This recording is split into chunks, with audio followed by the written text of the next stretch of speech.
अंधेरा कमरा, मोमबत्ती की कांपती हुई लौ।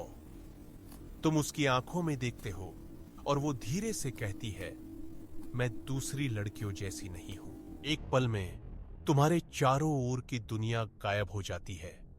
शोर थम जाता है। सिर्फ तुम, वो और ये चार शब्द रह जाते हैं। तुम्हें लगता है कि तुमने कुछ खास खोज लिया है।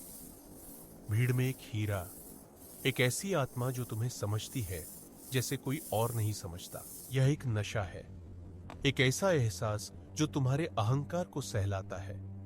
तुम्हें लगता है, हाँ, केवल मैं ही उसकी इस खासियत को देख सकता हूं। लेकिन यह एक जाल है, एक बहुत ही सोचा समझा मनोवैज्ञानिक जाल, और तुम इसमें कदम रख चुके हो। यह फ्राज मैं दूसरी लड़कियों जैसी नहीं हूं, कोई तारीफ नहीं है।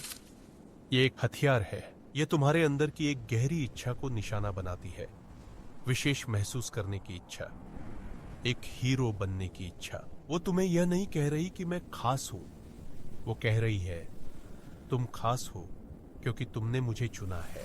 यह मनोविज्ञान का एक क्लासिक सिद्धांत है, विशेष महसूस कराने के जरिए नियंत्रण स्थापित करना। वह जानबूझकर खुद को और तुम्हें बाकी दुनिया से अलग कर रही है, एक हम बनाम वो की मानसिकता बना रही है।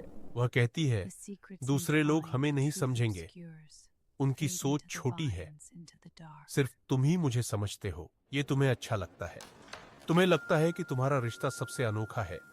लेकिन सच तो यह है कि तुम बस अलग थलग के जा रहे हो। यह हेलो इफेक्ट का एक बेहतरीन उदाहरण है। तुम्हें उसकी एक बात पसंद आती है, उसका अलग होना, और तुम मान लेते हो कि उसकी हर बात अच्छी होगी। तुम उसकी गलतियों को नजरअंदाज करने लगते हो, उसके अजीब व्यवहार को, उसकी खासियत समझने लगते हो। यह संज्ञानात्मक मतभेद, कॉग्निटिव डिसोनेंस है। तुम्हारा दिमाग दो विरोधी विचारों को एक साथ नहीं रख सकता। वह निखुंट है और उसका यह व्यवहार गलत है, तो तुम्हारा दिमाग आसान रास्ता चुनता है। वह उसकी गलतियों को सही ठहराने के लिए बहाने बनाता है। आओ एक कहानी देखते हैं, आर्यन की कहानी। आर्यन एक स्मार्ट, सफल लड़का था। उसे लगता था कि वह लोगों को अच्छी तरह समझता है। फिर उसकी मुलाकात माया से हुई। माया रहस्यमयी थी, कलात्मक थी, और पहली कुछ मुलाकातों में ही उसने आर्यन से कहा, मैं दूसरी लड़कियों जैसी नहीं हूं। आर्यन के लिए यह संगीत की तरह था।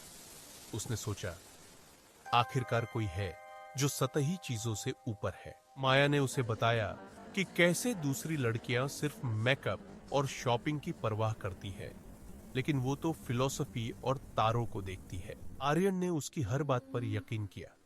उसने अपने दोस्तों से माया के बारे में बताया। दोस्तों ने चेतावनी दी, सावधान रहना, कुछ ठीक नहीं लग रहा। आर्यन हंसा, तुम लोग नहीं समझोगे, उसने कहा, वो अलग है। उसने हम बनाम वो की दीवार खड़ी कर दी थी। धीरे धीरे माया का असली रूप सामने आने लगा। उसकी अलग होने की बातें असल में दूसरों को नीचा दिखाने का तरीका थी। वह छोटी छोटी बातों पर घंटों नाराज रही। उसकी डिमांड्स बढ़ने लगी। वो चाहती थी कि आर्यन अपना सारा समय सिर्फ उसे दे। जब आर्यन ने अपने दोस्तों या परिवार के साथ समय बिताने की कोशिश की, तो माया ने उसे इमोशनली ब्लैकमेल किया। आर्यन जाल में फंस चुका था। उसे लगता था कि इस अनोखी लड़की को खुश रखना उसकी जिम्मेदारी है। उसने पैसे खर्च किए, अपने शौक छोड़े, अपने दोस्त खो दिए, सब कुछ माया के लिए, जो दूसरी लड़कियों जैसी नहीं थी। एक दिन आर्यन ने माया को फोन पर अपनी एक दोस्त से बात करते हुए सुना। वह ठीक उन्हीं चीजों के बारे में हंस हंस कर बात कर रही थी जिनका वो मजाक उड़ाती थी, शॉपिंग, गॉसिप, रियलिटी शो। उसकी आवाज बिल्कुल दूसरी लड़कियों जैसी थी। यही है राजोब्लाचिनी, यही है वो पल जब पर्दा गिरता है।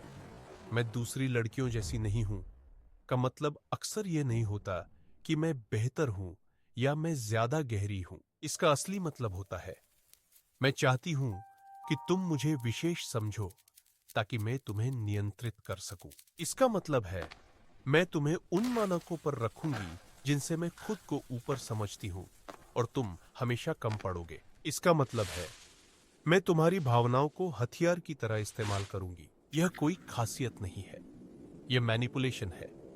यह नार्सिसिज्म का एक सूक्ष्म रूप है। तो जब अगली बार तुम ये सुनो तो खुश मत होना, सावधान हो जाना। शब्दों पर मत जाओ, एक्शन देखो। क्या उसके एक्शन सच में उसे दूसरों से अलग बनाते हैं? क्या वो दयालु है? क्या वो ईमानदार है? क्या वो तुम्हारे दोस्तों और परिवार का सम्मान करती है, या वो सिर्फ अलग होने का दावा करती है, जबकि उसका व्यवहार उन सब लोगों जैसा ही है जिनकी वो आलोचना करती है? सच्ची खासियत का ढिंढोरा पीटने की जरूरत नहीं पड़ती। वो तुम्हारे व्यवहार में, तुम्हारी आदतों में, तुम्हारे मूल्यों में दिखाई देती है। किसी ऐसे को मत चुनो जो कहता है कि वो अलग है। किसी ऐसे को चुनो जो तुम्हें बेहतर इंसान बनाता है, जो तुम्हें तुम्हारे दोस्तों और परिवार के करीब लाता है, दूर नहीं ले जाता। याद रखो, जब कोई कहता है कि वो दूसरों जैसा नहीं है, तो वो अक्सर खुद को भी नहीं जानता।